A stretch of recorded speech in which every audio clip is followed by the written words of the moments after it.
подставку, да? Подставку.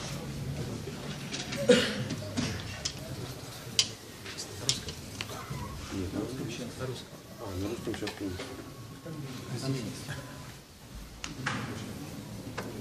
Нету? Нету. Нету? Где там электронная? Русскую принесите. Там электронная. Не надо, сейчас.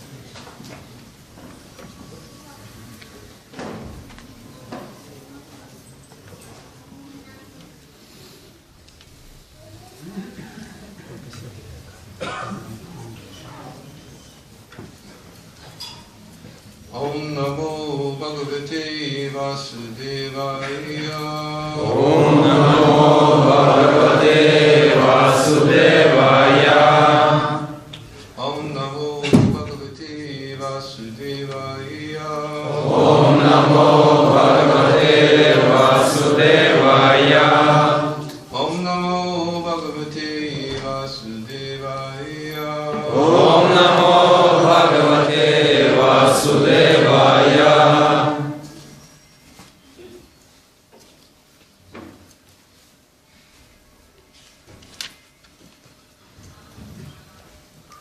Reading from Bhagavad Gita, chapter 8, text 7. Читаем Бхагавад-гиту, 8 глава, текст 7. Is there anyone here for the first time today? Есть ли кто-нибудь из присутствующих, кто пришел на нашу программу в первый раз? Я здесь.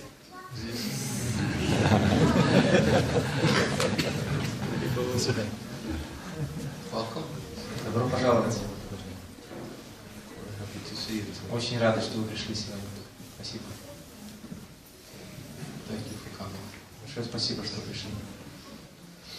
We're going to read from Bhagavad Gita Сегодня мы, for those coming for the first time. тем из вас, кто пришел в первый раз, сообщаем, что сегодня будем читать Бхагавад-гиту.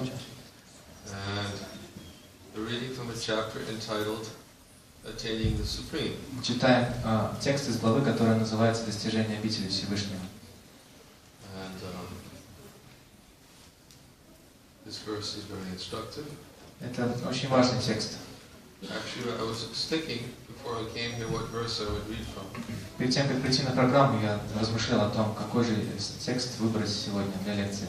And I just kind of opened up the Bhagavad Gita and it was right that verse. Я просто открыл Бхагавад-гиту, так сказать, наобум, и первый текст, который я увидел, был как раз вот этот. So maybe I'm supposed to read from it.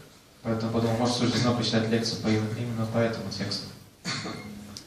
So we'll read the Sanskrit and then the word-for-word translation and then the translation. Мы прочитаем текст на санскрите, затем пословный перевод и перевод. And then a commentary by Srila Prabhupada. И комментарий к этому тексту Шрилы Прабхупады. Tasmat sarveshu kaleshu mam anusmara yudhyacha mayarpita mano buddhya mam evaisha prasangsaya. Translation. Therefore, Arjuna, you should always think of me in the form of Krishna and at the same time carry out your prescribed duty of fighting. With your activities dedicated to me and your mind and intelligence fixed on me, you will attain me without doubt. Перевод. Поэтому, у Арджуна, всегда думай обо мне в образе Кришны и в то же время сражаясь, исполняя свой долг, посвящая мне все свои действия, держа ум и разум сосредоточенными на мне, ты непременно достигнешь моей обители. Purport. This instruction to Arjuna is very important for all men engaged in material activities. Комментарий. Наставление, которое Кришна дает Арджуне в этом стихе, имеет большое значение для всех людей, занятых мирскими делами. The Lord does not say that one should give up his prescribed duties or engagements. Господь не говорит, что надо во что бы то ни стало отказаться от своих занятий или обязанностей. One can continue them and at the same time think of Krishna by chanting Hare Krishna.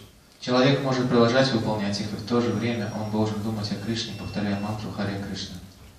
This will free one from material contamination and engage the mind and intelligence in Krishna. Это поможет ему очиститься от материальной скверны и сосредоточить на Кришне свой ум и разум.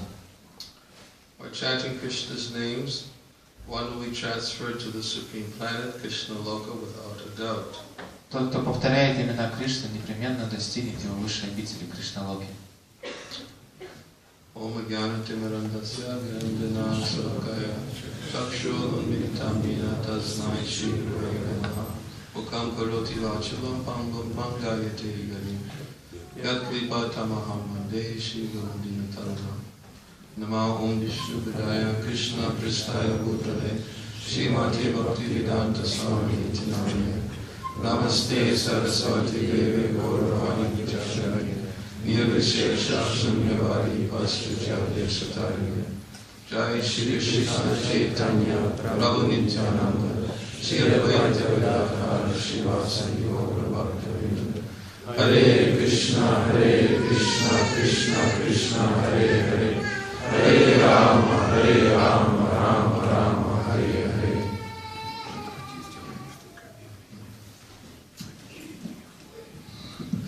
Харе Кришна. Дорогие преданные, пожалуйста, выключите телефоны, и если ваши дети не могут тихо сидеть, у нас в просадно есть трансляция. Харе Кришна.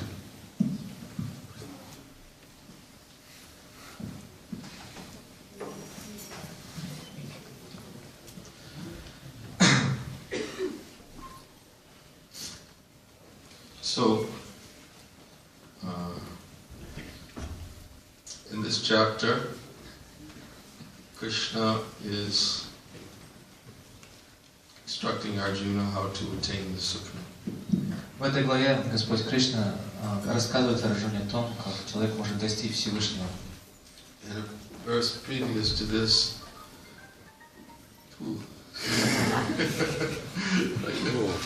right after the announcement, Сразу после объявления зазвенел звонок у кого-то. Выключить телефон, это означает выключить. actually I'm used to it. Я привык к этому.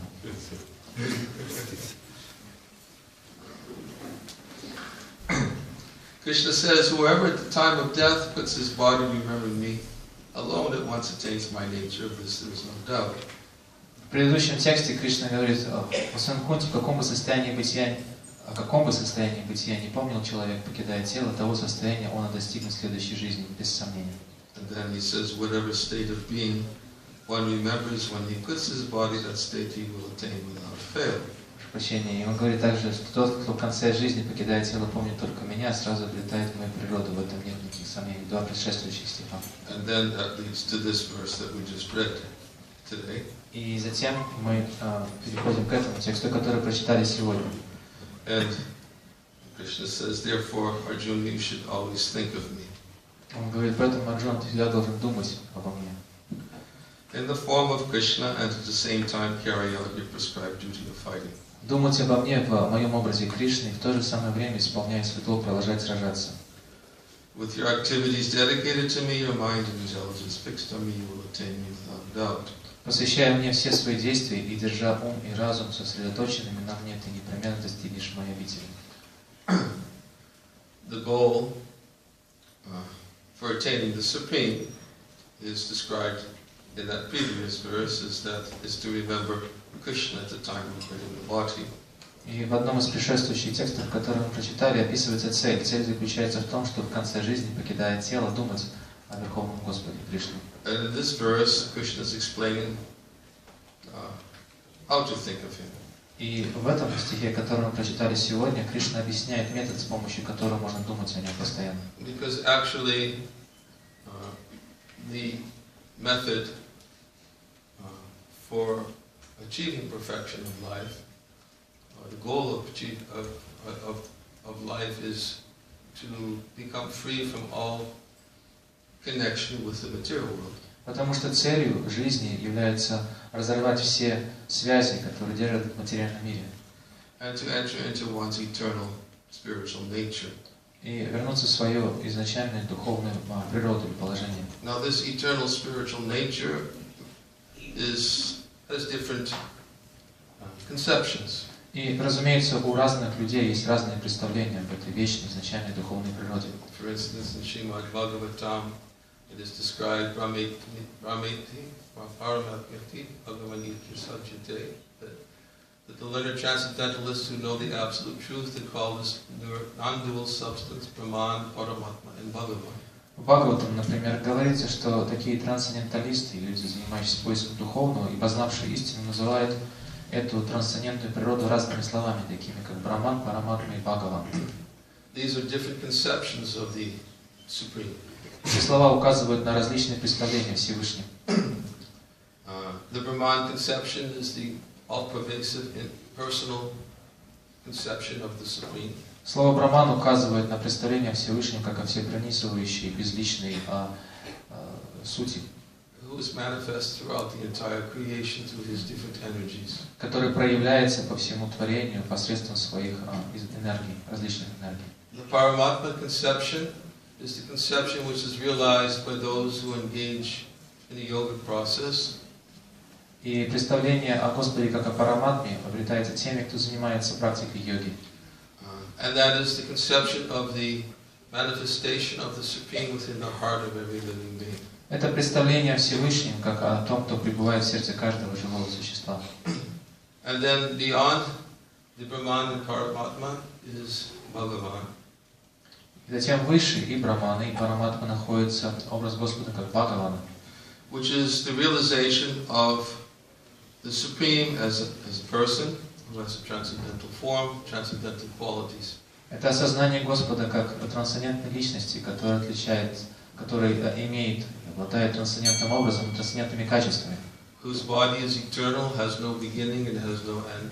Тело которого не имеет ни начала, ни конца, но совершенно духовное. And is eternally manifest as an ever fresh youth. И это тело или образ Господа всегда проявляется в форме вечной юности. And who resides eternally in the transcendental realm of Goloka Vrindavan. И он вечно пребывает в трансцендентной обители, которая называется Галока Вриндавана. Which is what Srila Prabhupada concludes his commentary by saying that one who always remembers Krishna, then he will be transferred to the supreme planet Krishna Loka without a doubt. Шрила Прабхупада так и завершает свой комментарий, говоря о том, что человек, который постоянно думает о Кришне, без сомнений перенесется в высшую обитель Господа Кришны.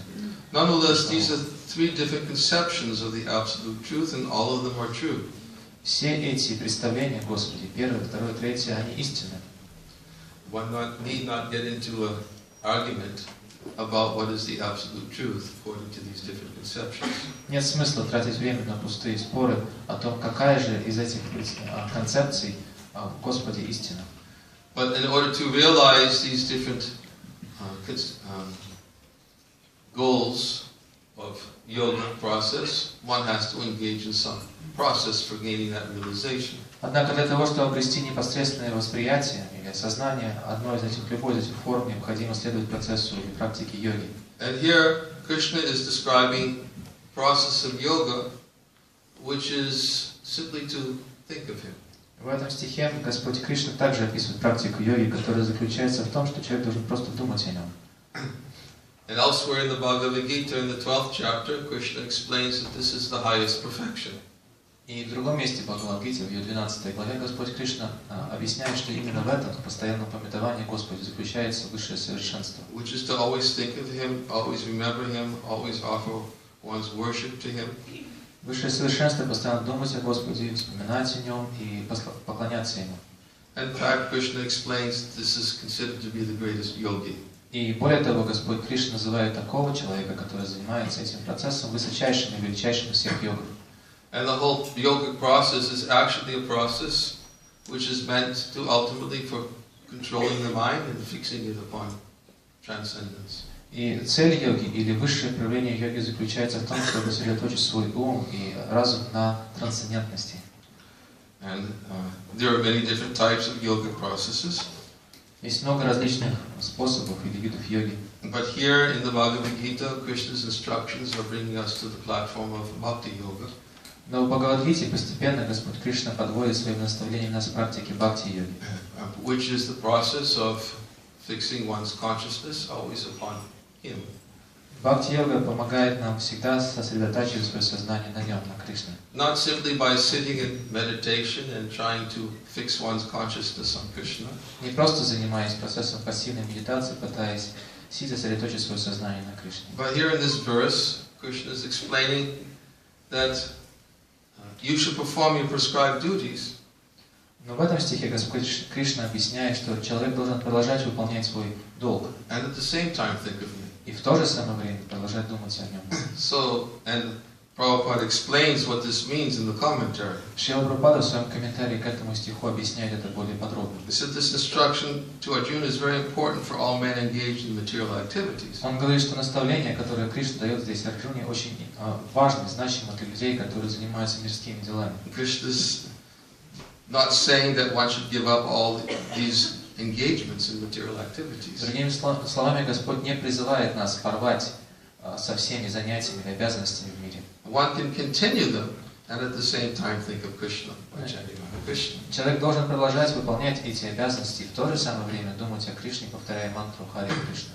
So it is a very important instruction, and that's why Prabhupada is emphasizing that this is important for all men engaged in material activities. Именно поэтому это наставление Господа Кришны настолько важно и значимо, как Прабхупада говорит в комментарии, имеет особое значение для людей, занятых мирскими делами. But what does he mean by material activities? Но что имеет Шрила Прабхупада в виду под словами мирскими делами? Does that mean that Srila Prabhupada, who is a transcendentalist, whose mind and consciousness was always fixed on Krishna, is encouraging everybody to engage in material activities? Неужели Шрила Прабхупада сам трансценденталист или человек, который постиг духовности, который постоянно сосредотачивал свое внимание, свой разум и ум на Кришне, призывает всех нас заниматься мирскими делами? Because we have to understand with our intelligence what is the difference between matter and spirit. Мы должны с помощью нашего разума понять разницу между материей и духом. What is the difference between material activities and spiritual activities? И также понять разницу между мирскими делами и делами духовными. Basic difference between matter and spirit is matter is temporary and spirit is eternal. Главная разница между духом, или основная разница между духом и материей заключается в том, что материя временна, дух вечен. And material activities are those activities which are aimed at trying to achieve permanence in temporary. И мирские дела – это наши попытки достичь какого-то постоянного, вечного положения в временном мире. We can say those are material activities. Мы можем назвать вот такие усилия или действия материальными. Because to try to maintain a permanence in this temporary world is illusion. Потому что попытки достичь какого-то постоянного, стабильного положения во временном мире – это иллюзия. Because there's no permanence in this world. Потому что в этом мире ничего постоянного In нет. fact, elsewhere in the Bhagavad Gita, Krishna says material nature is endlessly mutable. Господь Кришна в Бхагавад-гите в другом стихе говорит, что эта материальная природа вечно меняется и преображается. It means it's always changing. Это означает, что она всегда меняется. The body is constantly changing. И наше тело постоянно меняется. Everything that is matter goes through different transformations. И все материальные объекты постоянно проходят через различные материальные трансформации. Birth, growth, production of byproducts, duration, dwindling and vanishing. Рождение, потом развитие, производство каких-то побочных продуктов, какое-то поддержание, постепенное увядание и в конце концов уничтожение. These are the 6 transformations that take place for anything that takes its birth. Это 6 видов изменений, которым подвержены все материальные объекты или вещи, которые рождаются в этом мире. And Krishna also says that for one who takes his birth, death is certain. Господь Кришна также говорит, что тому, кто родился, уготована неизбежная смерть. That transformation takes place in everything that takes its birth in this temporary world.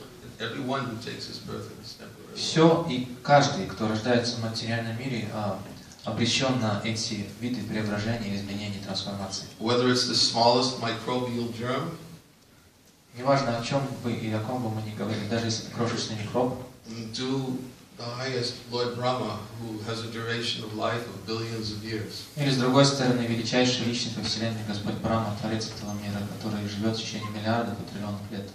Krishna says, "Ah Brahma Bhuvana Loka Punartina Mamujana." He says, from the highest planet Brahma Loka to the lowest planet, all the places of repeated birth and death. И Господь Кришна говорит в другом стихе Бхагавад-гиты, что все в этом материальном мире, начиная с Господа Брахмы, начиная с обители Господа Брахма Локи и кончая самыми низшими положениями, планетами, в этом материальном мире, все эти места являются юдолями страданий. So from the smallest microbial germ who has a duration of life moments, где все обречены на страдания и смерть. И даже если мы говорим о мельчайшем микробе, to Lord Brahma, who is the creator of this universe, who resides on a planet in this universe and has a duration of life of many billions of years. начиная с этого ничтожного микроба, который живет считанные секунды, и кончая Господом Брамой, который живет на высшей планете этого мира и живет миллиарды лет. And everything in between. И все остальные посередине. That is a lot in between. И на самом деле очень много посередине находится между Господом Брамой и микробом. We know the Vedic literature describes there are 8,400,000 species of life. Мы знаем из ведической литературы, что в этом мире существует 8 миллионов 400 тысяч форм жизни. Which includes the aquatics, the insects, the animals, Да. human beings. Входят и водные жители, и животные, и люди.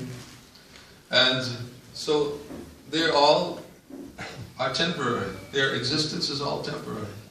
Насекомые, это все эти живые существа живут здесь временно и подвержены смерти. So that is material, a temporary physical body. Вот такими словами описывается природа временного физического тела. But the spirit, or spiritual means the spirit means eternal, not subject to death. Но когда мы говорим о духе, это означает, что духовный предмет не подвержен смерти, он вечен. Spirit is that which continues to live upon the death of the physical body. Дух — это то, что продолжает существовать от смерти физического тела. And spirit is that which is also eternal. И дух также отличается вечным бытием. When Krishna was speaking to Arjuna previously in the second chapter of Bhagavad Gita, he said, "Natve vahum jatum nasam natve mevi janadipa." He said, "Never was there a time when I did not exist, nor never was there a time when you did not exist, Arjuna, nor all the kings who were assembled on this battlefield, never was there a time when they did not exist." В одном из стихов 2 главы Бхагавад-гиты Господь Кришна говорит, что никогда не было такого времени у Арджуна, чтобы не существовал я или ты, или все эти собравшиеся здесь цари. Nor in the future will any of them ever cease to be. И в будущем никто из нас никогда не прекратит своего существования. And then he goes on to explain the nature of the eternality of the soul. И затем он продолжает описывать природу вечности и вечного бытия души. The soul has neither birth nor death. Души, для которой не существует ни рождения, ни смерти. Unborn, undying, primeval, eternal, and ever existing. Она не рождающая, всегда вечная, существующая, изначальная. And he is not slain when the body is slain. Душа, которая никогда не погибает со смертью тела. So, spiritual activities are those activities which are beneficial for the soul. Поэтому духовной деятельностью называется деятельность, которая несет благо душе. And material activities are those activities which are beneficial for the physical body. А материальная деятельность – это деятельность, которая направлена на благо для физического тела. And therefore, that's how we can differentiate between what is material activity and what is a spiritual activity. Вот так-то мы можем научиться проводить различия между материальной деятельностью и духовной деятельностью. And here, in this verse, Krishna is telling Arjuna that you shouldn't give up your material activities. В этом стихе Господь Кришна говорит Арджуне, что ты не должен прекращать исполнение своего долга. He says that one can continue them, but at the same time think of me. Ты можешь продолжать выполнять свой предписанный долг, но в то же самое время ты должен всегда думать обо мне. Tasmat saveshu kalishu mama nuspara yudhyacha. He's saying, perform your duties connected to your physical body. В этом стихе Господь Кришна говорит Арджуне, что тот должен продолжать выполнять свои обязанности, которые связаны с его физическим телом. And at the same time, think of me. И в то же самое время продолжать думать о нем. Now, sometimes people also become bewildered about how to put those two concepts together. Иногда такого рода наставления приводят людей в замешательство. Как можно выполнять и то, и другое одновременно? I mean, here was Arjuna, and he was a kshatriya, warrior, and his duty was to fight in battle. Например, Арджуна был кшатрием, то есть воином, и его обязанностью было сражаться на поле битвы. And in order to fight in battle, you have to be very conscious of who your enemies are and what they're doing at every moment. И для того, чтобы успешно сражаться на поле битвы, нужно всегда быть начеку и помнить, кто твой враг и чем этот враг в данный момент занимается. If any of you have ever had any type of battles before.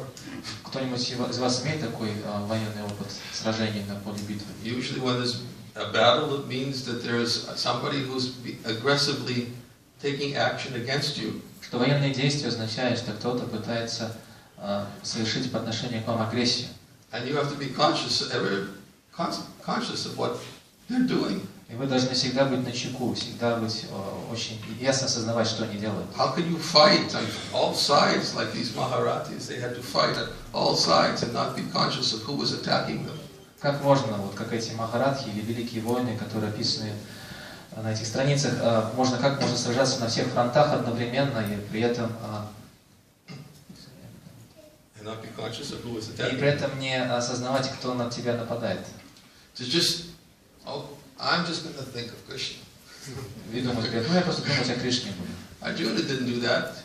I thought that he just sat in his chariot and looked at Krishna and said, "Okay, Krishna, I'll remember you." Арджуна не был таким вот, он не сидел просто на колеснице и не думал, смотрел на Кришну и думал, Кришна, я просто думать о тебе буду и все. It may sound like an easy solution, but it could also be very problematic. Потому что такого рода решение может казаться очень легким, но оно также чревато серьезными проблемами. Потому что, особенно если у нас есть обязанности, которые мы обязаны выполнять. And therefore, the duties which are described here are prescribed duties. One has to perform certain prescribed duties for maintaining the body. Поэтому эти обязанности называются предписанными. Они предписаны для того, чтобы мы могли поддерживать свое тело. One who renounces his prescribed duties in maintaining the body, but at the same time his mind dwells on sense objects, he actually is described by Krishna as deluding himself and as a pretender. На самом деле человек, который отказывается от обязанностей по отношению к поддержанию своего тела, но при этом его сознание сосредоточено на объектах чувств и на наслаждении, такой человек, согласно Кришне, является притворщиком, обманывает самого себя. In other words, he renounces his prescribed duties, thinking himself to be spiritual. Другими словами, такой человек отказывается от приписанных обязанностей, думая, что он достиг духовности. But at the same time, his mind is not thinking of Krishna. Но его ум при этом о Кришне вовсе не думает. His mind is dwelling upon the objects of sense gratification. Потому что его ум привязан к объектам чувственных наслаждений, размышляет только о них. And he has to live, because he's not performing prescribed duties, he has to live at the cost of others. И поскольку он не выполняет приписанные обязанности, такой человек живет за счет других. In fact, Srila Prabhupada even uses the word, I think, sycophant in one of the commentaries for such people. Такого человека Шрила Прабхупада называет в одном из комментариев, не знаю, как это слово переведено на русский, нахлебником. They think that they're renounced and detached, but actually, because they have so many desires within their hearts, they live off the work of others. Они считают себя очень отреченными, возвышенными, поскольку в их сердце по-прежнему живет привязанность к материальным вещам, такие люди по большому счету являются нахлебниками, которые живут за счет других. So this is not what Krishna is recommending to Arjuna to do. То, что Кришна, это не то, что рекомендует здесь в этом стихе Кришна Арджуне. He said, no, you have to perform your prescribed duties. Нет, говорит Кришна, ты должен, Арджуна, выполнять свои предписанные обязанности. He says, think of me, and at the same time carry out your prescribed duty of fighting. Ты должен думать обо мне и в то же самое время продолжать сражаться, что является твоим предписанным долгом. So, how to, as we explained, how to think of Krishna under all circumstances. И как мы уже задавались вопросом, так как же научиться думать о Кришне при всех обстоятельствах? Because we also have to think about so many other things while performing our prescribed duties. Потому что, выполняя наши предписанные обязанности, нам есть о чем думать. И помимо этого. If we're working to maintain the body, we have to think about those who we're working for. Например, когда мы работаем, чтобы поддержать свое материальное тело, то мы также должны думать о тех, на кого мы работаем. We have to think about the family members that we're maintaining. Мы должны также думать о наших и помнить о наших членах семьи, которых мы поддерживаем своей работой. We have to think about the many obligations that we have to friends and family and to society. Мы должны помнить также о обязательствах перед нашими друзьями, перед семьями и перед обществом, в котором мы живем. But at the same time, we're supposed to think of Krishna. Но в то же самое время мы должны думать о Кришне еще. How do you do that? А как же это вообще возможно? How can you live a complete life But at the same time have to think of all these things and think of Krishna at the same time. Как же можно жить такой полноценной жизнью и при этом думать обо всех наших обязательствах и еще о Кришне в придачу? So, the point is that, and Prabhupada makes this point, one can continue with these prescribed duties and engagements, at the same time think of Krishna by chanting Hare Krishna. Шрила Прабхупада говорит об этом в своем комментарии, что можно продолжать выполнять свои обязанности, заниматься всеми разнообразными делами и в то же самое время думать о Кришне, повторяя мантру Харе Кришна. This will free one from material contamination. Шрила Прабхупада говорит, что такая практика поможет человеку очиститься от материальной скверны And engage the mind and intelligence in Krishna. и сосредоточить его ум и разум на Кришне. So, therefore, our acharyas have explained that chanting Hare Krishna is a method of purification. И поэтому Ачарья объясняет, что повторение Махамантры Харе Кришна является способом очиститься. The more one's mind thinks of Krishna, remembers Krishna, chants Krishna's name, the more the mind becomes purified from material contamination. Чем больше наш ум занят пометованием о Кришне, размышлениями о нем и повторении мантры Харе Кришна, его имени, тем больше он очищается от привязанности к мирскому. Hare Krishna Mahamantra is a transcendental sound vibration. Махамантра Харе Кришна — это трансцендентный звук. It's completely spiritual. Он полностью духовен. It is always above material modes of nature. И он всегда находится за пределами гун материальной природы. Always transcendental, liberated. Он всегда находится на трансцендентном уровне и всегда вечно освобожден. And by chanting Hare Krishna Mahamantra, one's consciousness is immediately drawn towards transcendence. И когда человек повторяет Махамантру Харе Кришна, это повторение немедленно привлекает сознание такого человека к духовности. And the goal of life is actually to be able to chant Hare Krishna constantly. И целью жизни является научиться постоянно повторять Харе Кришна. Just like there are examples of Namacharya Haridas Thakur who used to sit, and he would sit and chant all day, 20-22 hours a day, Hare Krishna Mahamantra. У нас есть пример Намачарьи Шрилы Харидаса Тхакура, который в течение своего дня сутками напролет, фактически 20 или 22 часа суток сидел и повторял Махамантру Харе Кришна. And because his mind and consciousness were always situated in transcendence, he was not fearful about any condition of life. И поскольку его ум и его сознание всегда были сосредоточены на духовном уровне, на духовном бытие, его не страшили какие-либо материальные аспекты жизни. He was not worried about any of his necessities of life. И он не беспокоился об исполнении, осуществлении своих, удовлетворении своих потребностей в жизни. His mind was fully fixed on Krishna. Его ум всегда был сосредоточен на Кришне. And Krishna, being a person, topmost personality throughout the entire creation, was thinking of Haridas Thakur. И поскольку он размышлял о Кришне, и Кришна — это личность, самая высшая личность во всем бытии, поэтому Кришна также думал о Харидасе Тхакуре. And Haridas Thakur had all his necessities of life fulfilled. И таким образом все потребности Харидаса Тхакура исполнялись сами собой. Because he didn't require very much to maintain his body. Но ему, конечно же, для того, чтобы поддерживать тело, многого и не требовалось. That's what happens when